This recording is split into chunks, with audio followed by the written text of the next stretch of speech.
হাতে যদি সময় না থাকে, অল্প সময় দিয়ে কিছু একটা রেসিপি বানানো যায়। সেটা হচ্ছে এই রেসিপিটা। একদম খুব অল্প সময় লাগে আর খুব সুস্বাদু হয় খেতে, দারুণ হয় খেতে। তো তোমরা বাড়িতে একদিন বানিও, আমি যেভাবে বানিয়েছি সেইভাবে একদম বানাতে পারবে। এই রেসিপিটা আমি প্রেশার কুকারে বানাবো। তো কেটে নিচ্ছি টমেটো, পেঁয়াজ, আদা, রসুন সব কিছু ভালো মতন করে কেটে নিয়ে আগে কেটে রেখেছি হচ্ছে আলু। তারপরে সবগুলো একসাথে একটা পেস্ট বানিয়ে নিব। পেঁয়াজ, লঙ্কা, রসুন, আদা একটা পেস্ট বানিয়ে নেব ভালো মতন করে।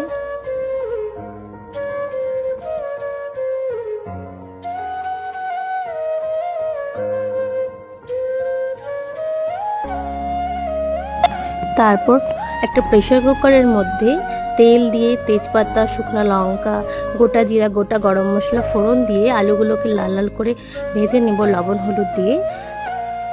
তারপর কেটে রাখা টমেটো, কাঁচা লঙ্কা দিয়ে একটু কষিয়ে বয়েল করা সয়াবিনটা দিয়ে ভালো মতন করে মশলাটাকে কষিয়ে নেব। তারপরে জল দিয়ে ফুটিয়ে তারপরে একটা সিটি মেরে নেব। সিটি হয়ে গেলে একটা নামানোর আগে ঘি গরম মশলা দিয়ে নামিয়ে নেব।